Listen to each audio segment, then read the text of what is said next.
తమకు కేటాయించిన IAS, IPS అధికారులను తమ రాష్ట్రానికి పంపాలని ఏపీ ప్రభుత్వం డిమాండ్ చేస్తుంది. అలాగే ఏపీలో పనిచేస్తున్న తెలంగాణ కేడర్ ఆఫీసర్లను రిలీవ్ చేసేందుకు తాము సిద్ధంగా ఉన్నామని తెలిపింది. ఈ మేరకు 2 రోజుల క్రితమే కేంద్ర ప్రభుత్వంలో ఆల్ ఇండియా సర్వీస్ ఆఫీసర్ల వ్యవహారాలను పర్యవేక్షించే డిఓపిటికి ఏపీ సర్కార్ లేఖ రాసింది. దీంతో ఏపీ కేడర్కు చెందిన ఐఏఎస్, ఐపీఎస్లను వెంటనే రిలీవ్ చేయాలని డిఓపిటి నుంచి రాష్ట్ర ప్రభుత్వానికి లెటర్ వచ్చినట్లు తెలుస్తోంది.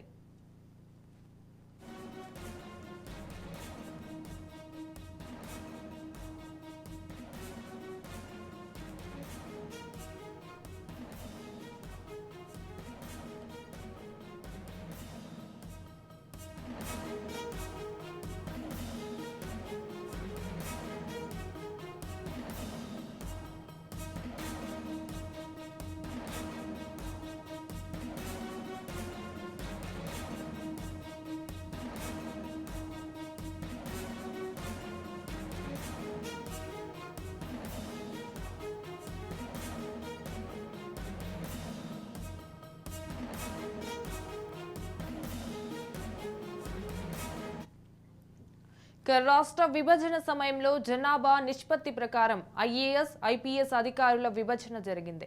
అయితే కొందరు ఆఫీసర్లు తాము ఇచ్చిన ఆప్షన్ కి విరుద్ధంగా డిఓపిటి తమకు కేడర్ కేటాయించిందని కోర్టుకు వెళ్లారు. 4-5 ఏళ్ల పాటు ఇరుపక్షాల వాదనలు విన్న కోర్టు కేంద్రం తీసుకునే నిర్ణయాన్ని సపోర్ట్ చేస్తూ తీర్పిచ్చింది. అయితే అసెంబ్లీ, లోక్సభ ఎన్నికలు ఉండటంతో ఇంతకాలం తీర్పు అమలు వాయిదా పడింది.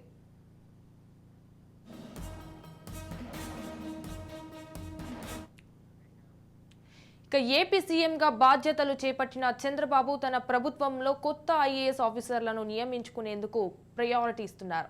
అందులో భాగంగా తెలంగాణలో పనిచేస్తున్న ఏపీ కేడర్కు చెందిన ఐఏఎస్, ఐపీఎస్లను వెంటనే తమకు పంపాలని కేంద్రాన్ని కోరారు. అయితే కేంద్రం కూడా వెంటనే సదరు అధికారులను ఏపీకి రిలీవ్ చేయాలని, అదే సమయంలో ఏపీలో పనిచేస్తున్న తెలంగాణ కేడర్ ఆఫీసర్లను జాయిన్ చేసుకోవాలని సూచించినట్టు తెలుస్తోంది.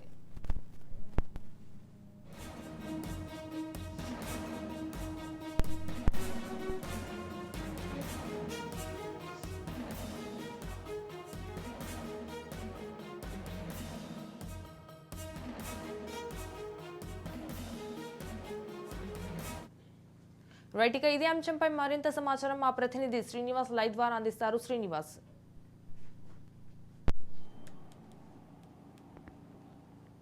సంజన, రాష్ట్రంలో కొత్త ప్రభుత్వం ఏర్పడిన తర్వాత ఇక్కడ ఉన్నటువంటి ఐఏఎస్, ఐపీఎస్లు ఎవరైతే ఉన్నారో వాళ్ళని తెలంగాణ ప్రభుత్వానికి రిలీవ్ చేస్తూ, అదేవిధంగా తెలంగాణలో గత 10 సంవత్సరాలుగా అంటే విభజన ఆంధ్రప్రదేశ్ తర్వాత 10 సంవత్సరాలుగా తెలంగాణ రాష్ట్రంలో పనిచేస్తున్నటువంటి ఐఏఎస్, ఐపీఎస్ క్యాడర్ అధికారులు ఎవరైతే ఉన్నారో వాళ్ళని ఏపీకి బదిలీ చేయాలంటూ కూడా డిఓపిటీల ద్వారా కేంద్రానికి లేఖ రాశారు. అయితే దీని మీద స్పందించినటువంటి డిఓపిటీ ఇప్పటికే ఆదేశాలు జారీ చేయడం జరిగింది. తెలంగాణ రాష్ట్ర ప్రభుత్వానికి ఆదేశాలు కూడా జారీ చేసినట్టు తెలుస్తుంది. అక్కడ పనిచేస్తున్నటువంటి సీనియర్ ఐఏఎస్, ఐపీఎస్ అధికారులు ఎవరైతే ఉన్నారో వాళ్ళందరూ కూడా ఏపీకి వెంటనే బదిలీ చేయండి అంటూ కూడా ఆదేశాలు ఇచ్చినట్టు తెలుస్తుంది. మరో పక్క నుంచి ఆంధ్రప్రదేశ్లో పనిచేస్తున్నటువంటి ఐఏఎస్, ఐపీఎస్ క్యాడర్ ఎవరైతే ఉన్నారో వాళ్ళు కూడా తిరిగి తెలంగాణ రాష్ట్రానికి పంపించాలంటూ కూడా లేఖలో పేర్కొన్నట్టు తెలుస్తుంది. అయితే విభజన తర్వాత విభజన చట్ట ప్రకారం జనాభా నిష్పత్తి ఏదైతే ఉంటుందో చట్ట ప్రకారం ఐఏఎస్, ఐపీఎస్ల విభజన కూడా ఆ ప్రాతిపదికనే చేశారని చెప్పుకోవచ్చు. అయితే ఇక్కడికి వచ్చేటప్పుడు ఉమ్మడి రాష్ట్రంగా ఉన్న నేపథ్యంలో కూడా ఇక్కడ 10 సంవత్సరాల పాటు ఉమ్మడి రాష్ట్రంగా కార్యకలాపాలు కొనసాగించవచ్చు. అక్కడ ఉన్నటువంటి ఐఏఎస్, ఐపీఎస్లు ఇక్కడైనా అక్కడైనా సరే ఐఏఎస్, ఐపీఎస్లు బదిలీలు కావచ్చు, పనిచేయవచ్చు అనే దాని మీద ఉమ్మడి ఆంధ్రప్రదేశ్కి ఉంది. అయితే అది జూన్ 2వ తారీఖు తర్వాత విభజనకు సంబంధించి 10 సంవత్సరాల కాలపరిమితి పూర్తయింది. అయితే ఈ మధ్యలో ఎన్నికలు రావటం, అటు తెలంగాణలో లోక్సభ ఎన్నికలు రావటం, అదేవిధంగా ఆంధ్రప్రదేశ్లో లోక్సభ, శాసనసభ ఎన్నికలు ఉన్న నేపథ్యంలో కూడా దీని మీద దృష్టి సారించలేపారు. అయితే కొత్త ప్రభుత్వం ఏర్పడిన తర్వాత అక్కడ పనిచేస్తున్నటువంటి ఐఏఎస్, ఐపీఎస్ క్యాడర్లందరూ కూడా ఏపీకి త్వరగతిని పంపించాలంటూ కూడా డిఓపిటికి లేఖ ద్వారా అడగడం జరిగింది. అయితే లేఖ స్పందించి, అంటే ఏపీ నుంచి వెళ్ళినటువంటి లేఖ డిఓపిటి స్పందించి తెలంగాణ రాష్ట్రానికి సూచనలు అయితే జారీ చేసింది. అక్కడ పనిచేస్తున్నటువంటి ఐఏఎస్ ఐపీఎస్లు ఎవరైతే ఉన్నారో వాళ్ళందరినీ కూడా బదిలీ చేయండి అంటూ కూడా ఇచ్చడం జరిగింది. అదేవిధంగా ఇక్కడ తెలంగాణ రాష్ట్రం నుంచి పనిచేస్తున్నటువంటి ఐఏఎస్ ఐపీఎస్లు ఎవరైతే ఉన్నారో వాళ్ళు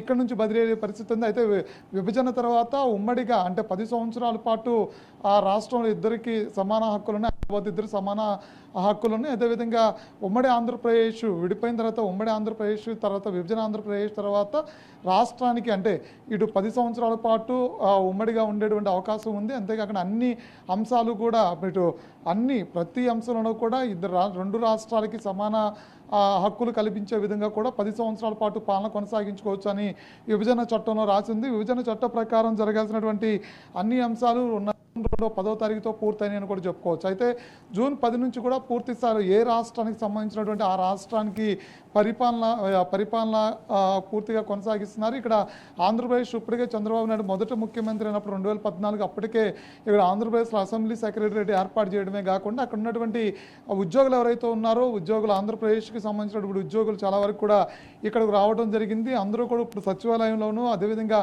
అసెంబ్లీ కావచ్చు హైకోర్టుకు సంబంధించినటువంటి హైకోర్టు న్యాయవాదులు అదేవిధంగా హైకోర్టు జడ్జెస్ కూడా ఇక్కడ ఆంధ్రప్రదేశ్ హైకోర్టుకి తరలి రావడం జరిగింది. అయితే ఇక్కడ ఉన్నటువంటి ఆంధ్రప్రదేశ్కి సంబంధించి ఏవైతే ప్రధాన హెచ్ఓడి కార్యాలయం ఉన్నాయో అన్ని హెచ్ఓడి కార్యాలయాలకు సంబంధించినటువంటి అక్కడి నుంచి విభజన తర్వాత పూర్తి స్థాయిలో ఇక్కడికి ఏపీకి సంబంధించినటువంటి అధికారులందరూ కూడా బదిలీ అవ్వడం జరిగింది. అయితే ఐఏఎస్ ఐపీఎస్ క్యాడర్కి సంబంధించినటువంటి కొంతమంది అధికారులు మాత్రం విభజన తర్వాత కూడా 10 సంవత్సరాలు కాలపరిమితి ఉండడంతో కూడా అక్కడే కొంతమంది ఉండిపోయారు. అలాగే అక్కడి నుంచి ఇక్కడికి వచ్చి బదిలీ వచ్చినటువంటి అధికారులు కూడా ఇక్కడ ఉండిపోయారు. అయితే రాష్ట్రం మొన్నటి వరకు ఉన్నటువంటి ఈ 10 సంవత్సరాల ఒప్పందం పూర్తి కానటువంటి పరిస్థితులు విభజన చట్ట ప్రకారం 10 సంవత్సరాలు మనకి ఇచ్చినటువంటి ఏదైతే రాయితీలు ఉన్నాయో అవి పూర్తిగా మన 2వ తారీఖుతో పూర్తయినటువంటి జూన్తో పూర్తవుతున్నటువంటి పరిస్థితి ఉంది. కాబట్టి వెంటనే అక్కడ ఉన్నటువంటి ఐఏఎస్ ఐపీఎస్ క్యాడర్ ఎవరైతే ఉన్నారో ఇక్కడ రావాల్సిన పరిస్థితి అయితే ఉంది. ఇప్పటికే మనం చూసినట్టయితే ఏపీలో పనిచేస్తున్న ఏపీ క్యాడర్ ఆఫీసర్లు అక్కడ ఉన్నట్టు తెలిసింది. వాకాటి కరుణ కావచ్చు, రోనాల్డ్ రాజు, వాణి ప్రసాద్, అమరాపాలి, ప్రశాంత్, అంజన్ కుమార్, అభిలాష్ బిస్తే, అభిషేక్ మహంతి ఏపీలో తెలంగాణలో పనిచేస్తున్న పరిస్థితి. అదే విధంగా ఏపీలో పనిచేస్తున్న తెలంగాణ క్యాడర్ అధికారులు హరిచరణ్, శ్రీజ, శివశంకర్ వీళ్ళు ముగ్గురు ఏపీలో పనిచేస్తున్నారు. మిగిలినటువంటి అమరాపాలి కావచ్చు వీళ్ళందరూ కూడా ఇందులో కొంతమంది ఐఏఎస్లు కొంతమంది ఐపీఎస్లు ఉన్నారు. వీళ్ళందరూ కూడా ఇప్పుడు ప్రస్తుతానికి తెలంగాణ క్యాడర్లో తెలంగాణ రాష్ట్రంలో పనిచేస్తున్నారు. అయితే ఇక్కడ నైపుణ్యత కలిగినటువంటి సీనియర్ ఐఏఎస్లుగా కాకుండా ఐపీఎస్లు మంచి పేరు ఉన్నటువంటి ఐపీఎస్లు అధికారులుగా వీళ్ళని ఇప్పుడు ప్రభుత్వాలు గుర్తించినటువంటి నేపథ్యంలో సావులు ఇక్కడ ఆంధ్రప్రదేశ్కి అవసరమైనది కాబట్టి వాళ్ళ వెంటనే బదిలీ చేయాలంటూ కూడా ఇక్కడ నుంచి లేఖ రాసిన ముఖ్యమంత్రి లేఖ ద్వారా డిఓపిటిని అడగడం జరిగింది. అయితే డిఓపిటి ఇప్పటికే స్పందించి తెలంగాణకి కూడా ప్రభుత్వం కూడా లేఖ రాసిన పరిస్థితి కనిపిస్తుంది. సంజన. ఎస్ శ్రీనివాస్, అయితే మరి కొందరు ఆఫీసర్లు తాము ఇచ్చిన ఆప్షన్కు విరుద్ధంగా డిఓపిటి తమకు కేడర్ కేటాయించిందని కోర్టుకు వెళ్లారు. మరి 4-5 ఏళ్ల పాటు ఇరుపక్షాల వాదనలు విన్న కోర్టు కేంద్రం తీసుకున్న నిర్ణయాన్ని సపోర్ట్ చేస్తూ తీర్పు ఇచ్చింది అన్నట్టు కూడా చూస్తున్నాం. మరి దీనిపై ఎలా చూడాలి శ్రీనివాస్? అంటే మొదట విభజన ఆంధ్రప్రదేశ్ తర్వాత కొంతమంది అధికారులు ఏపీ రావడానికి ఇష్టపడలేదు. అప్పటికే ఉమ్మడి ఆంధ్రప్రదేశ్గా ఉన్న నేపథ్యంలో ఇక్కడ కొంతమంది ఐఏఎస్ ఐపీఎస్ తెలంగాణ రాష్ట్రానికి సంబంధించినటువంటి ఐఏఎస్ ఐపీఎస్లు కొంతమంది అప్పటికే విధుల్లో ఇక్కడ ఉన్నటువంటి పరిస్థితి ఉంది. అదేవిధంగా ఉమ్మడి ఆంధ్రప్రదేశ్లో ఇక్కడ ఉన్నటువంటి ఐఏఎస్ ఐపీఎస్లుగా సెలెక్ట్ అయినటువంటి వాళ్ళు ఎవరైతే ఉన్నారో వాళ్ళందరూ కూడా తెలంగాణ రాష్ట్రంలో పోస్టింగులు పడి అక్కడే ఉండిపోయినటువంటి పరిస్థితి. అయితే రాష్ట్రాలు విడిపోయిన తర్వాత చట్ట ప్రకారం అంటే విభజన హామీలు విభజన చట్టం ఏదైతే పొందుపరుచున్న అంశాలు ఏవైతే ఉన్నాయో ఆ ప్రకారమే 2 రాష్ట్రాల పరిపాలన అంతా కూడా ఉండాల్సినటువంటి నేపథ్యం ఉంది. అధికారులని బదిలీలో అంశం కూడా దాంతో లింక్ అయింది. అయితే కొంతమంది అధికారులు మాత్రం హైకోర్టును ఆశ్రయించినటువంటి పరిస్థితులు ఉన్నాయి. అయితే దాని మీద ఇప్పట్లో స్పందించినటువంటి పరిస్థితి ఉంది. అయితే ఎన్నికల తర్వాత హైకోర్టు ఇచ్చినటువంటి తీర్పు చాలా స్పష్టంగా కనిపిస్తుంది. అయితే ఇప్పుడు దీనికి సంబంధించి ఐఏఎస్ ఐపీఎస్ సంబంధించినటువంటి ఏదైతే ఉత్తర్వులు ఉంటాయో ఏదైతే అంశాలు ఉంటాయో ఒకటి క్యాట్లో కానీ డిఓపిటీలో కానీ లేదంటే ఉన్నటువంటి కేంద్ర సర్వీసులు ఉన్న ప్రతి ఒక్కరు కూడా కేంద్రం క్యాట్ నుంచి వచ్చేటువంటి ఆదేశాలు అవుతున్నాయో వాటిని శిరసావహించి శిరసావహించాల్సిన నేపథ్యం అయితే ఉంటుంది. అయితే రాష్ట్రాలు విడిపోయిన తర్వాత ఏ రాష్ట్రంలో ఉన్నటువంటి అంటే ఐపీఎస్ ఐఏఎస్కి ఏ రాష్ట్రానికైనా బదిలీ అయ్యేటువంటి అవకాశాలు ఆ పరిధి అంటే వాళ్ళకి లిమిట్ అంటే వాళ్ళకి ఒక పరిధి అయితే ఉండదు కాబట్టి, కానీ ఇక్కడ ఉన్నటువంటి రాష్ట్రాలు విడిపోయిన తర్వాత ఇక్కడ ఉన్నటువంటి పరిపాలనా సౌలభ్యం కోసం ఈ అధికారులు మా రాష్ట్రంలో పనిచేస్తే బాగుంటుందని చెప్పి కేంద్ర సంస్థలను అడిగేటువంటి నేపథ్యం ఉంటుంది. అయితే దానికి సంబంధించి స్పందించాల్సిన పరిస్థితి ఇటు క్యాట్ కావచ్చు, డిఓపీటీలు కానీ స్పందించేటువంటి అవకాశం ఉంటుంది. స్పందించిన నేపథ్యంలో ఇక్కడ అమరాపాల్ కావచ్చు, బిష కావచ్చు, వీళ్ళందరూ కూడా సీనియర్స్గా ఉన్నటువంటి ఐఏఎస్లుగా ఉన్నారు, ఐపీఎస్లుగా ఉన్నారు. అయితే వాళ్ళ అవసరం, అధికారుల అవసరం ఇక్కడ ఉన్నప్పుడు అడిగేటువంటి విధానం ఏదైతే ఉంటుందో దానికి కేంద్ర సంస్థలు కూడా స్పందించేటువంటి అవకాశం ఉంటుంది. ఆ స్పందించే నేపథ్యంలోనే వాళ్ళని బదిలీలు చేయాల్సి అంటూ కూడా ఆదేశాలు ఇచ్చేటువంటి అవకాశం ఉంటుంది. Sanjana, right, thank you for the updates Srinivas.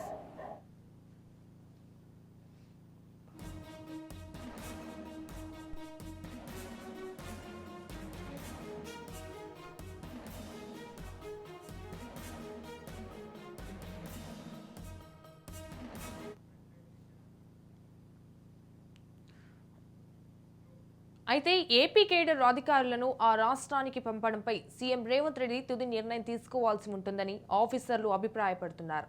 ప్రస్తుతం ఐఏఎస్ల బదిలీలపై కసరత్తు జరుగుతున్న సమయంలో డీఓపీటీ నుంచి లేఖ రావడంతో ట్రాన్స్ఫర్ లిస్టులో మార్పులు చేర్పులు చేయాల్సి ఉంటుందని టాక్ వినిపిస్తుంది. రైట్ గా ఇదే అంశంపై మరింత సమాచారం మా ప్రతినిధి విక్రాంత్ ఫోన్ ఇన్ ద్వారా అందిస్తారు. విక్రాంత్, ఇటు తెలంగాణలో కొనసాగుతున్నటువంటి ఆంధ్ర క్యాడర్ చెందినటువంటి ఐఏఎస్ ఐపీఎస్ అధికారులను కూడా తిరిగి ఆంధ్రాకి పంపాలనేసి కూడా ముఖ్యమంత్రి రేవంత్ రెడ్డికి కూడా ఇటు డిఓపీటీ లేఖ రాసినట్టు తెలుస్తా ఉంది. దీనికి సంబంధించి ఆంధ్రప్రదేశ్ ముఖ్యమంత్రి చంద్రబాబు నాయుడు కూడా ఇటు డిఓపీటీకి లేఖ రాశారు 2 రోజుల క్రితం. దాన్ని సమీక్షించినటువంటి డిఓపీటీ కూడా ఇటు న్యాయమైన కోరికలో భాగంగా ఇటు తెలంగాణ రాష్ట్ర ముఖ్యమంత్రికి, రాష్ట్ర ప్రభుత్వానికి కూడా లేఖ రాసినట్టుగా తెలుస్తా ఉంది. వాస్తవానికి రాష్ట్ర విభజన సమయంలో కూడా ఇటు కొంతమంది ఐఏఎస్ ఐపీఎస్ మాత్రం ఇటు తెలంగాణకు సంబంధించిన కేడర్ మాత్రం ఆంధ్రాకు వెళ్లారు. ఆంధ్రాకు సంబంధించిన కేడర్ కూడా తెలంగాణకు వెళ్లే పరిస్థితి కనిపిస్తా ఉంది. దాంట్లో ప్రధానంగా ఇటు రాష్ట్రంలో పనిచేస్తున్నటువంటి ఏపీ కేడర్ ఆఫీసర్లు కూడా తెలంగాణలో ఆంధ్రప్రదేశ్ కు సంబంధించి కూడా 5 ఐఏఎస్లతో పాటు 3 ఐపీఎస్లు తెలంగాణలో వర్క్ చేస్తా ఉన్నారు. తెలంగాణకు సంబంధించిన 3 ఐఏఎస్లు కూడా ఇటు ఇప్పటికే ఆంధ్రప్రదేశ్ లో కూడా వర్క్ చేస్తున్న పరిస్థితి కనిపిస్తా ఉంది. దీంట్లో ప్రధానంగా కూడా రాష్ట్ర విభజన సమయంలో కూడా ఆ రోజుల్లో ఇటు 10 సంవత్సరాల పాటు ఏ రాష్ట్రంలో అయినా ఉండొచ్చు అని ఒక డిఓపీస్ లో ఉన్న నేపథ్యంలో కూడా ఆ లొసుగును ఉపయోగించుకొని కూడా ఈ అధికారులు మాత్రం తమకు ఇష్టమైన రాష్ట్రంలో కూడా సేవలు అందిస్తా ఉన్నారు. అయినప్పటికీ మొన్న జూన్ 2 కూడా ఇటు ఉమ్మడి ఆంధ్రప్రదేశ్ విభజన జరిగి కూడా 10 సంవత్సరాలు అవుతున్న నేపథ్యంలో కూడా ఇప్పుడు తప్పని పరిస్థితుల్లో కూడా ఖచ్చితంగా డిఓపీటీ ఇచ్చిన దాని ప్రకారమే కేంద్రం ఏ విధమైన విభజన చేసిందో దాని ప్రకారమే వాళ్ళు నడుచుకోవాల్సి ఉంటుంది. ఈ నేపథ్యంలోనే 10 సంవత్సరాలు పూర్తయిన నేపథ్యంలో కూడా ప్రస్తుతం ఆంధ్రప్రదేశ్ రాష్ట్రానికి సంబంధించి చాలా వరకు జూనియర్లే ఉన్నట్టు తెలుస్తా ఉంది. దానికి సంబంధించి సీనియర్ అధికారులను కూడా వినియోగించుకోవాలని ప్రస్తుతం ముఖ్యమంత్రి ఇటు చంద్రబాబు నాయుడు కూడా ఒక నిర్ణయానికి వచ్చారు. అందులో భాగంగానే సీనియర్ ఆఫీసర్లు అయినటువంటి ప్రస్తుతం తెలంగాణలో పనిచేస్తున్నటువంటి 5 ఐఏఎస్లతో పాటు 3 ఐపీఎస్లను కూడా తమ రాష్ట్రానికి బదిలీ చేయాలని కూడా ఇప్పటికే కేంద్రానికి అదేవిధంగా డిఓపీకి లేఖ రాసినట్టు తెలుస్తా ఉంది. అయితే దాంట్లో భాగంగానే ఇటు డిఓపీకి కూడా సమీక్ష చేసి ఇటు తెలంగాణ రాష్ట్రానికి కూడా లేఖ రాశారు. దీనిపైన ముఖ్యమంత్రి రేవంత్ రెడ్డి కూడా ఒక నిర్ణయం తీసుకోవాల్సి ఉంటుంది. ఖచ్చితంగా ఇది డిఓపీకి అనుకూలంగా ఇటు రేవంత్ రెడ్డి కూడా ఇక్కడ ఉన్నటువంటి అధికారులను ఆంధ్రప్రదేశ్ కు బదిలీ చేయాల్సి ఉంటుంది. కాకపోతే అవసరమైతే మరోసారి కేంద్రంతో జరిపి అధికారులను కూడా కంటిన్యూ చేసుకునే అవకాశం కూడా వెసులుబాటు కూడా రాష్ట్రాలకు ఉంటుంది.